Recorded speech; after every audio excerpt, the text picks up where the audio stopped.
Elizabeth Holmes, once Silicon Valley's fastest rising star, is now under the harsh glare of a very different kind of spotlight. In 2014, Theranos was valued at $9 billion. Its founder, Elizabeth Holmes, was hailed as the next Steve Jobs. She appeared on magazine covers.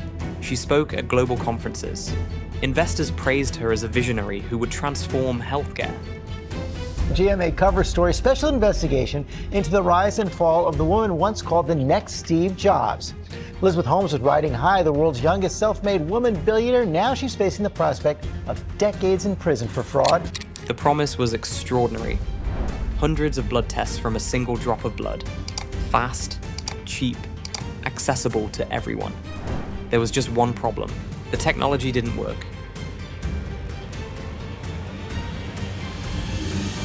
Elizabeth Holmes promised the world a medical revolution. At 19, she claimed to have invented a miniaturised machine that, with a single drop of blood, could map our health. But her invention was an invention.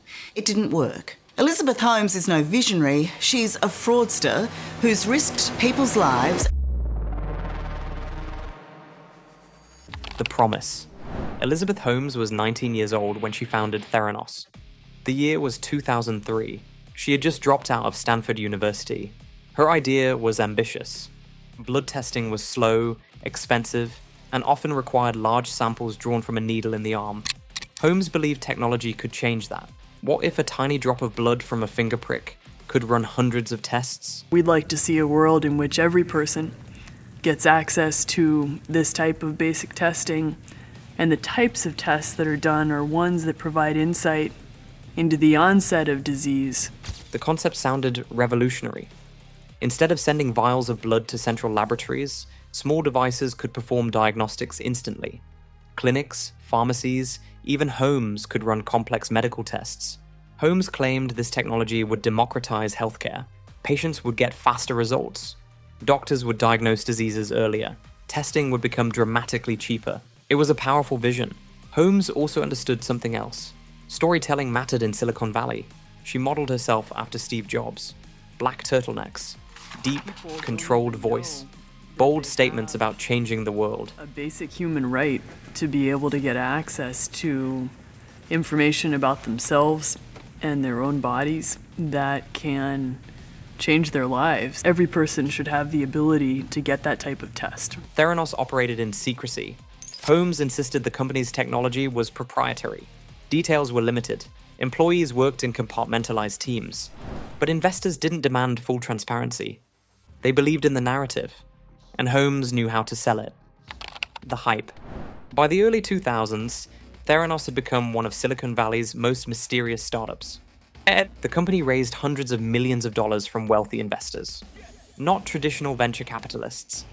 Instead, Theranos attracted powerful political figures and high-profile business leaders.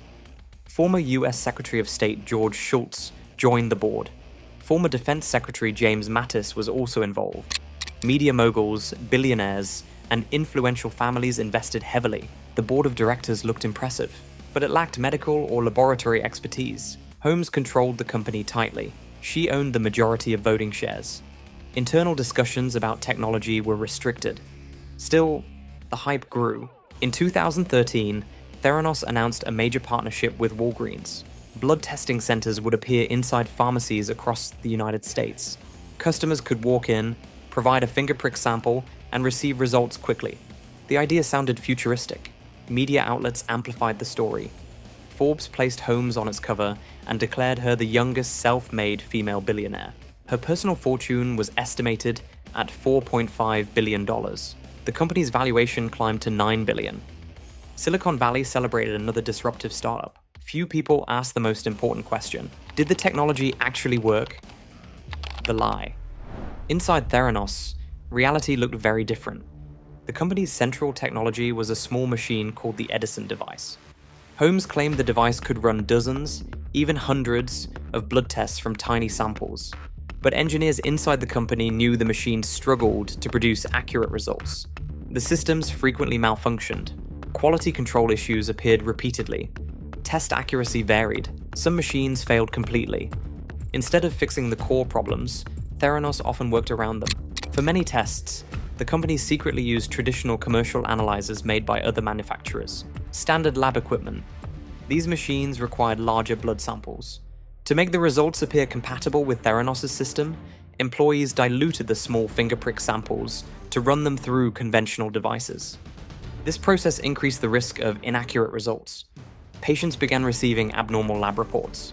Some were falsely diagnosed with medical conditions, others received dangerously incorrect readings.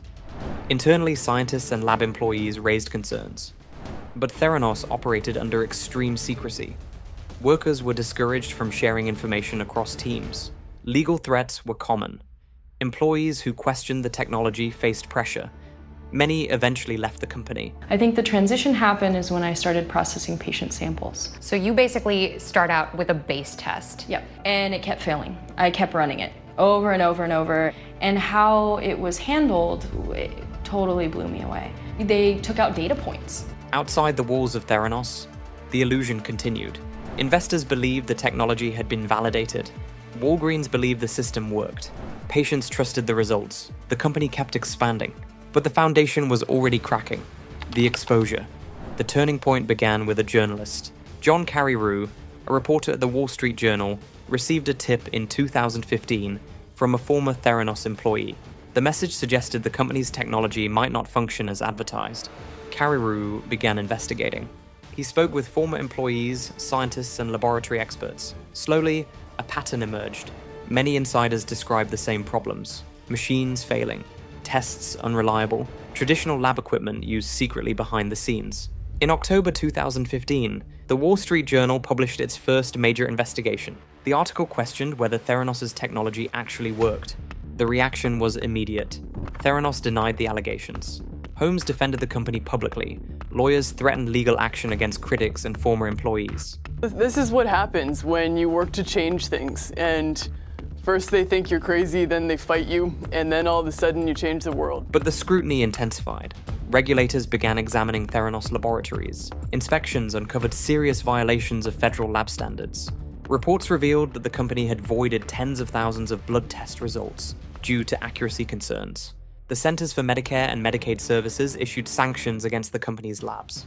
Walgreens suspended its partnership. The narrative was collapsing. More investigations followed. Journalists uncovered additional evidence. Former employees spoke out. A big loss for Theranos.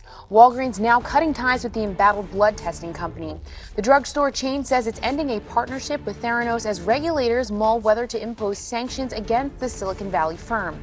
Walgreens will stop offering Theranos' services at its stores, marking the latest blow for the company. The company that had once been celebrated as a healthcare revolution was now under investigation, and the truth was becoming impossible to hide. The collapse. By 2016, Theranos was in crisis. Regulators banned Elizabeth Holmes from operating medical laboratories for 2 years. The company shut down its blood testing services. Investors realized the technology they funded did not exist as promised. The $9 billion valuation evaporated. In 2018, the US Securities and Exchange Commission charged Holmes and Theranos president Ramesh Sunny Balwani with massive fraud. The SEC alleged that the company had raised more than $700 million from investors through false claims about its technology. Theranos dissolved shortly afterward. But the legal consequences were only beginning. Federal prosecutors brought criminal charges against Holmes and Balwani. The trial began in 2021. Prosecutors argued that Holmes knowingly misled investors, doctors, and patients. Internal documents showed that Theranos often presented misleading data to partners and investors. Emails and testimony revealed how the company exaggerated capabilities that did not exist. Holmes' defense argued that she believed in the technology and never intended to commit fraud. The jury disagreed. In January 2022, Elizabeth Holmes was found guilty on multiple counts of fraud and conspiracy related to deceiving investors. She was later sentenced to more than 11 years in federal prison. Sunny Balwani was also convicted and sentenced to prison. Elizabeth Holmes and another former executive await a criminal trial. They face up to 20 years in prison. Elizabeth Holmes is stepping down as the chief executive officer. Holmes pleaded not guilty. By September 2018, the company was officially out of business. One of Silicon Valley's most celebrated founders had become the central figure in one of its biggest scandals. The Theranos story is not just about one company. It is about the power of belief. Silicon Valley thrives on bold ideas. Many of the world's most transformative technologies began as improbable visions, but Theranos crossed a dangerous line. The promise of innovation replaced evidence. Hype replaced verification. Reputation replaced scrutiny. Investors trusted the story. Media amplified it. Powerful figures endorsed it. Few demanded proof. Healthcare is built on accuracy. Patients trust that medical tests are reliable. Doctors rely on those results to make life-altering decisions. Theranos claimed it could revolutionize medicine. Instead, it exposed how easily trust can be manipulated when ambition and secrecy combine. $9 billion in valuation, hundreds of millions raised, years of praise and headlines, and behind it all, technology that never truly worked. The rise of Theranos was fueled by belief. Its fall was fueled by reality. If you enjoyed this story, you'll want to watch this next.